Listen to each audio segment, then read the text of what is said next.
Well, as you know, President Trump has directed U.S. Central Command to restart the free flow of commerce through the Strait of Hormuz under the umbrella of Project Freedom. To be clear, this operation is separate and distinct from Operation Epic Fury. Project Freedom is defensive in nature, focused in scope, and temporary in duration, with one mission: protecting innocent commercial shipping from Iranian aggression. American forces won't need to enter Iranian waters or airspace. It's not necessary. We're not looking for a fight, but Iran also cannot be allowed to block innocent countries and their goods from an international waterway. Iran is the clear aggressor, harassing civilian vessels, threatening mariners from every nation indiscriminately, and weaponizing a critical choke point for its own financial benefit, or at least trying to. For too long, Iran has been harassing ships, shooting at civilian tankers from all nations, and trying to impose a tolling system. Iran's plan, a form of international extortion, is unacceptable. That ends with Project Freedom. 2 U.S. commercial ships, along with American destroyers, have already safely transited the strait, showing the lane is clear. We know the Iranians are embarrassed by this fact. They said they control the strait. They do not. So American ships led the way, commercial and military, shouldering the initial risk from the front, as Americans always do. And right now, hundreds more ships from nations around the world are lining up to transit. CENTCOM, along with partner nations, is in active communication with hundreds of ships, shipping companies, and insurers. All of these ships from all around the world want to get out of the Iranian trap that they have been stuck inside. As a direct gift from the United States to the world, we have established a powerful red, white, and blue dome over the strait. American destroyers are on station, supported by hundreds of fighter jets, helicopters, drones, and surveillance aircraft, providing 24/7 overwatch for peaceful commercial vessels. Except Iran's, of course, which is why our ironclad blockade remains in full effect as well. In fact, 6 ships tried to run the blockade out of Iranian ports as Project Freedom commenced, and they were all turned around. This is more than strategy, it's also humanitarian. By breaking Iran's illegal stranglehold, we're protecting the lives and livelihoods of sailors from dozens of countries, securing global energy routes, and preventing shortages that hit the world's poorest people the hardest. Once again, America is using its strength to lift up others. Iran is trying to subjugate the world. To what remains of Iran's forces, if you attack American troops or innocent commercial shipping, you will face overwhelming and devastating American firepower. The president has been very clear about this. We prefer this to be a peaceful operation, but are locked and loaded to defend our people, our ships, our aircraft, and this mission without hesitation. To Iran, let innocent ships pass freely. These international waters belong to all nations, not to Iran to tax, toll, or control. To our partners, allies, and the rest of the world, this is a temporary mission for us. As I've said before, the world needs this waterway a lot more than we do. We're stabilizing the situation so commerce can flow again, but we expect the world to step up.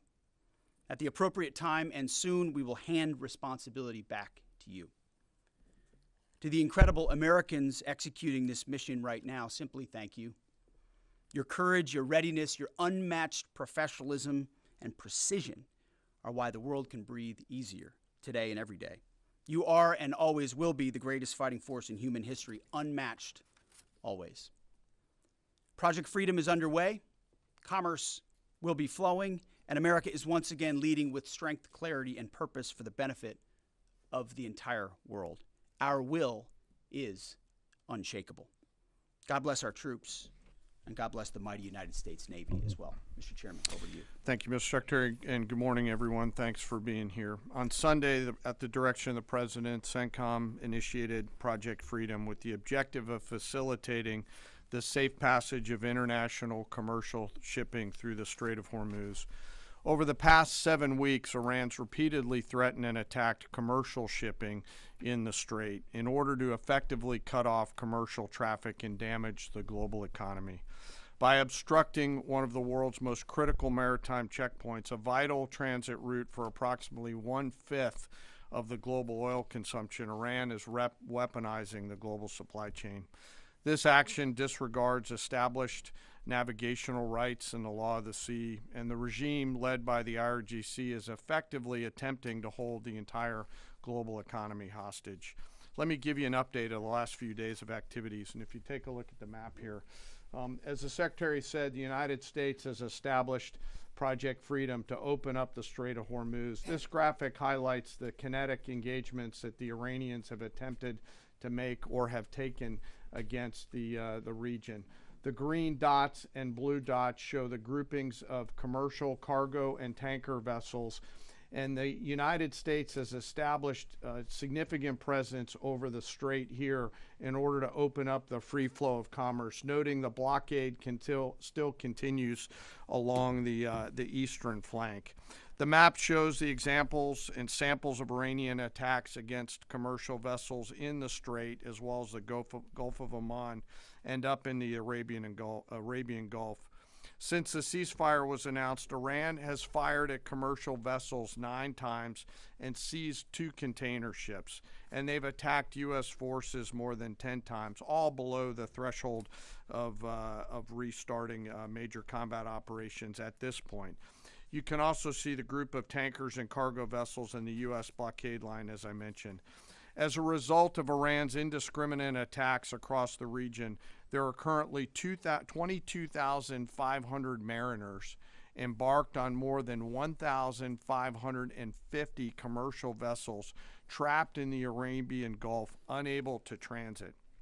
In addition to shipping, Iran has continued to deliberately attack its neighbors. Just yesterday, Iran attacked Oman once and the UAE 3 times, including an attack on Fujairah oil terminal, which was successfully defeated.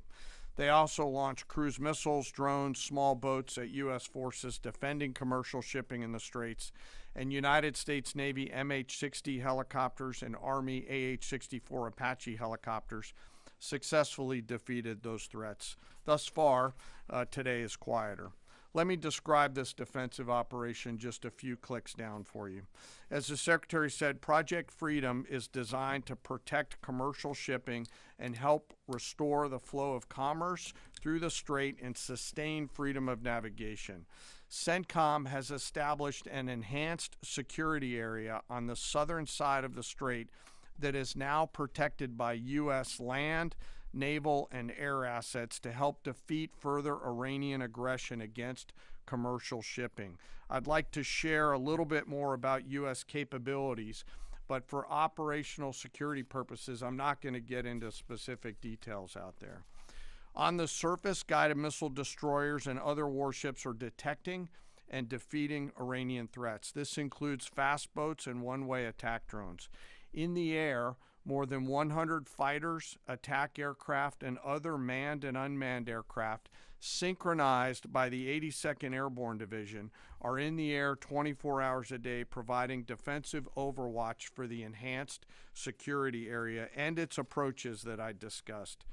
These forces are comprised of over 15,000 American service members and have established localized air and sea control to protect against Iranian threats. Commercial vessels that transit through the area will see, hear, and frankly feel U.S. combat power around them on the sea, in the skies, and on the radio. And as of this morning, as was mentioned prior, 2 U.S. flag merchant vessels have transited, and we anticipate more to transit over the coming days. Further up the Gulf, U.S. Naval Forces Central Command continues to work to identify and mitigate any threats. Beyond Project Freedom, CENTCOM and the rest of the Joint Force remain ready to resume major combat operations against Iran if ordered to do so. No adversary should mistake our current restraint with a lack of resolve.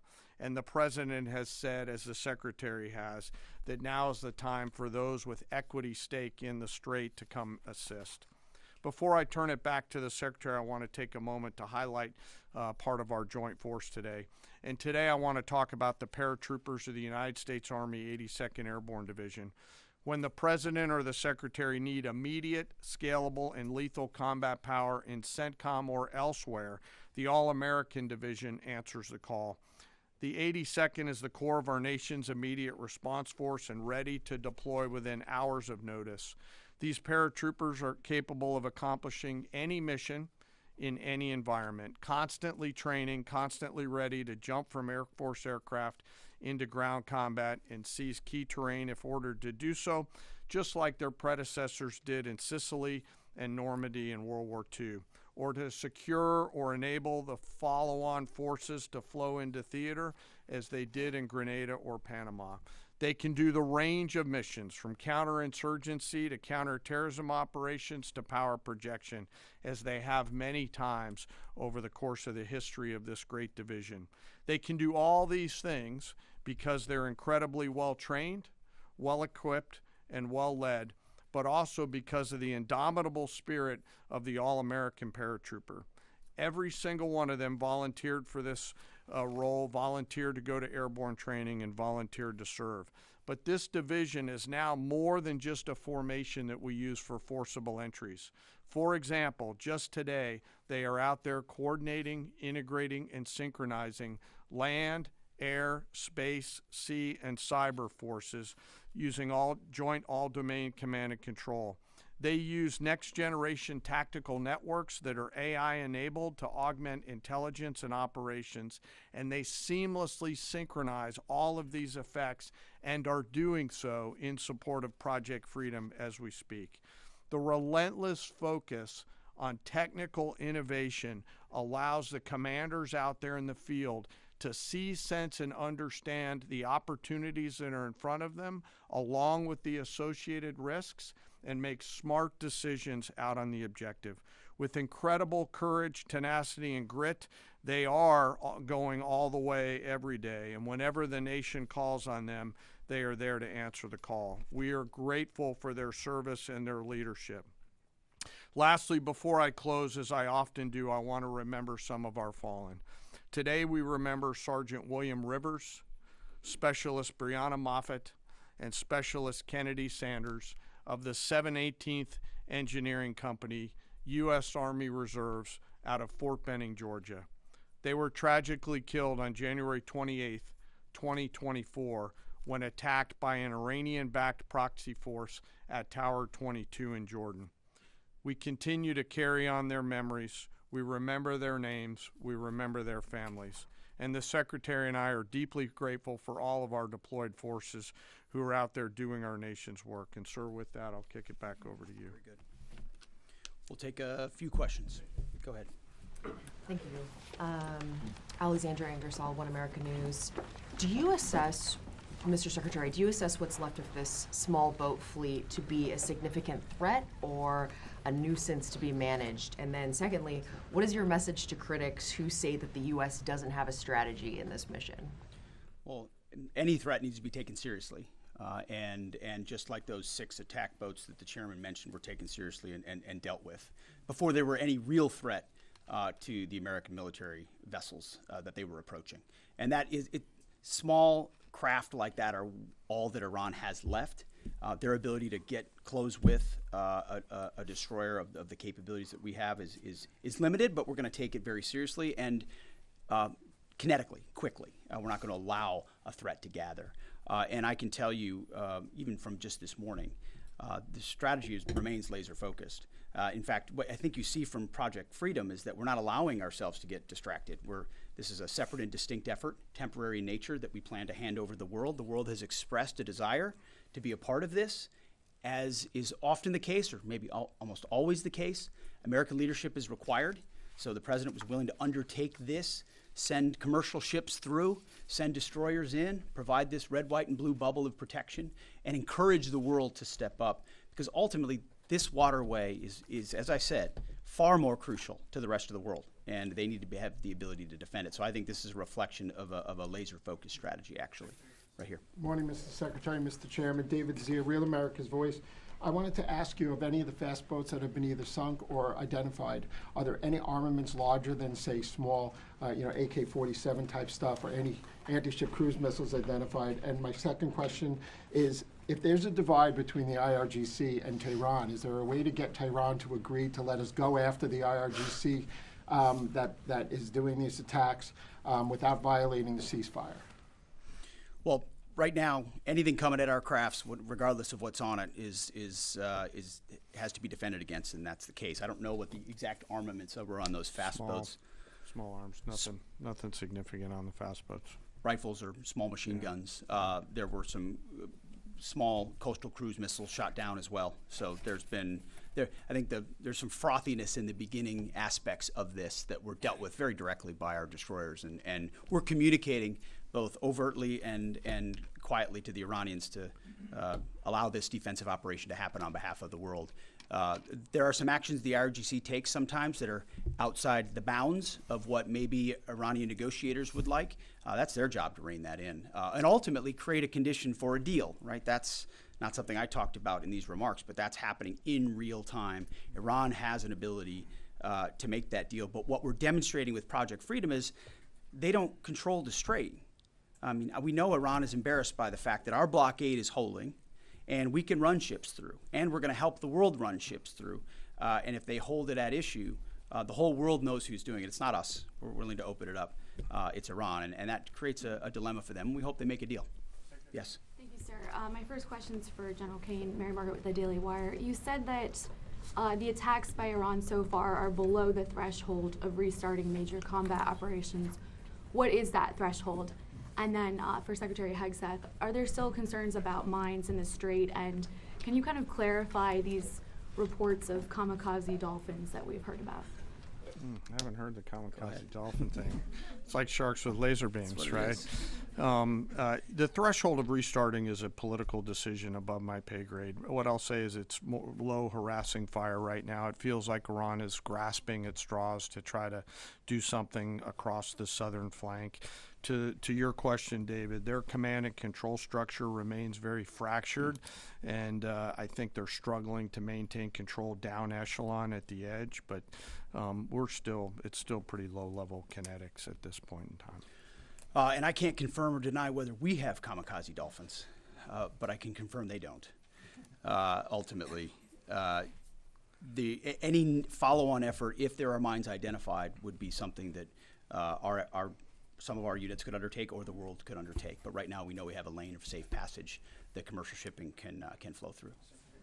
Thank you, Secretary Hegseth. Last 24 hours or so, Iran's fired at us, we fired at Iran.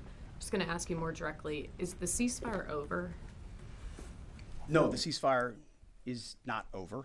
Ultimately, this is a separate and distinct project, and we expected there would be some churn at the beginning, which happened. And we said we would defend and defend aggressively, and we absolutely have. Iran knows that.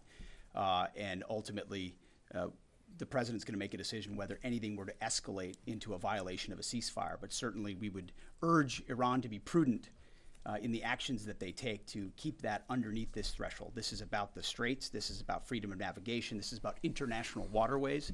This is about free flow of commerce, all the things that happened before, and only Iran is contesting. So right now the ceasefire certainly holds, but we're going to be watching very, very closely. Absolutely. Secretary James, go ahead. Mr. Secretary, thank you. General, thank you.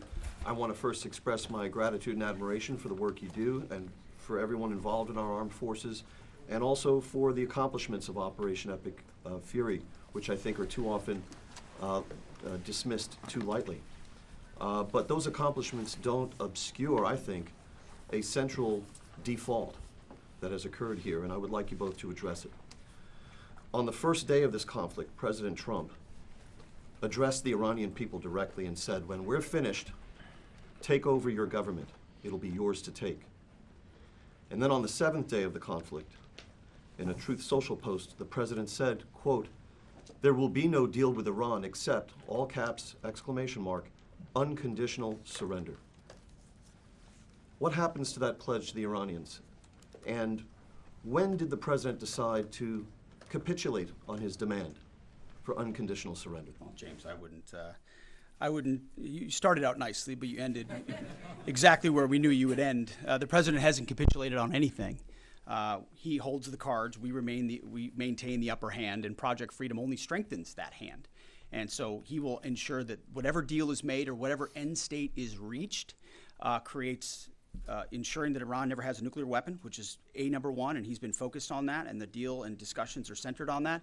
And what the Iranian people take advantage of after the fact is up to them, and he's been very clear about that. And maybe you do it now, maybe it happens later, but ultimately he's also been clear we're not going to entangle this into some nation-building project. Our objectives are clear. They've been pursued from day one. Hopefully the Iranian people take advantage of that because they're being taken advantage of by this regime. As you know, 45,000 Iranians, innocent Iranians, killed before the outset of this. That's what this government does, kills their own innocent civilians. Getting out from underneath that is going to be a challenge of the Iranian people, and we certainly hope they take advantage of that. Thank you. Can I have one follow, please? Go ahead. If I may. Everybody else One follow, follows but if directives. I Go may. ahead. Thank you, Mr. Secretary. Can you share any information regarding the South Korean ship that was reportedly hit by Iran? Is Seoul in contact with the U.S. military about it? And is there any indication that they would heed Trump's call made on social media to join Project Freedom? We hope so. We're in contact with that ship, CENTCOM, I should say, and the Maritime Coordination Forces are in touch. And I think targeting like that is a reflection of the indiscriminate nature of what Iran is doing. We hope South Korea would step up, just like we hope Japan would step up, just like we hope Australia would step up, just like we hope Europe steps up. But we're not waiting for them to do so. We're looking to set the conditions to hand to them. But the president was clear in his truth message that, hey, this is your ship. You should take part in helping to defend it. We very much hope they do. James, go ahead. Mr. Secretary, in terms of new U.S. intelligence reports suggest that the timeline for the war in Iran to get a nuclear weapon has not changed since last summer, still at 9 to 12 months. Is that intelligence wrong? How can this be after so much bombing? And for General Kane, going on back onto what you're talking about, the Strait of Hormuz, the president recently said that the blockade is even more effective than bombing. So why didn't we start the campaign with the blockade? And initially, how many planned ships do you plan to escort or take through commercial ships to the Strait of Hormuz today or in the coming days? Well, we don't discuss the specifics about intel, and anybody that does shouldn't be, and I can't confirm or deny whether that is indeed correct. Speculation, as far as I'm concerned, coming from you. But ultimately, what Operation Midnight Hammer did in the obliteration of those facilities was set back their program. And then, because of the efforts of that 12-day war, the president was able to recognize that this threat, while they continued to seek nuclear capabilities, their will was still there to seek a nuclear bomb. Ultimately, they were creating a conventional umbrella of so many missiles and so many capabilities that no one would want to challenge them. Think of the North Korea. This is the North Korea strategy.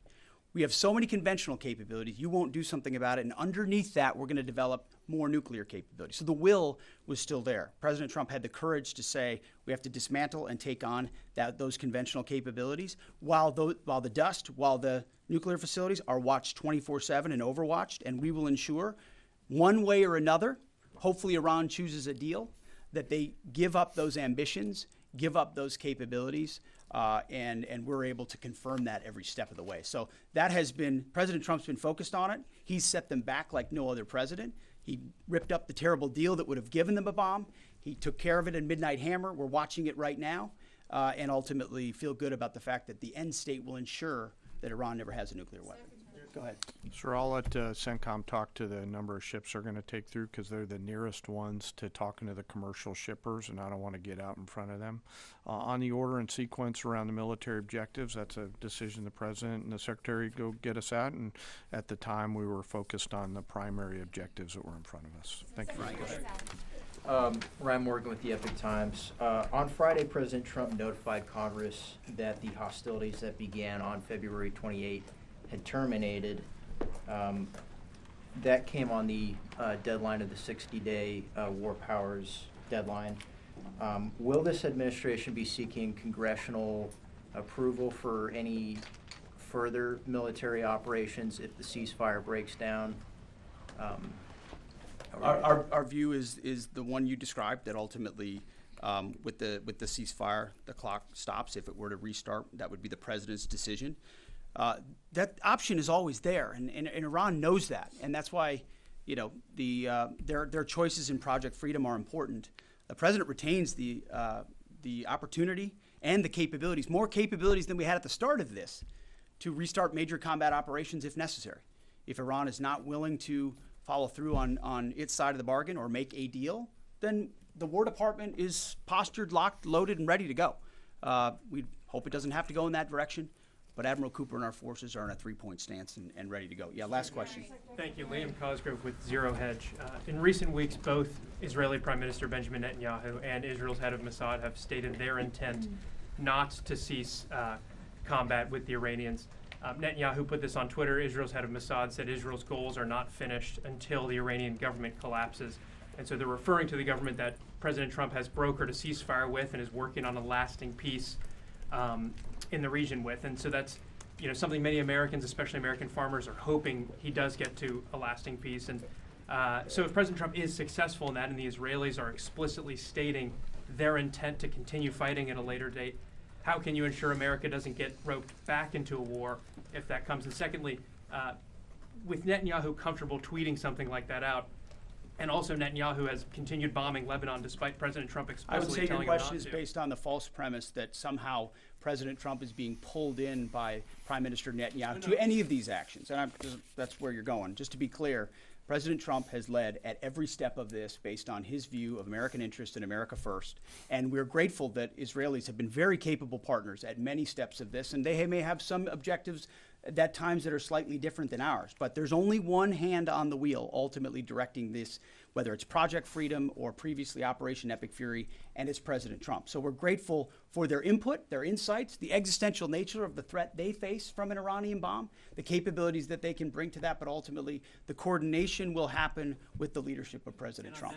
Thank you very much. I appreciate it. Thanks for watching. Like and subscribe to the WSBT 22 YouTube channel.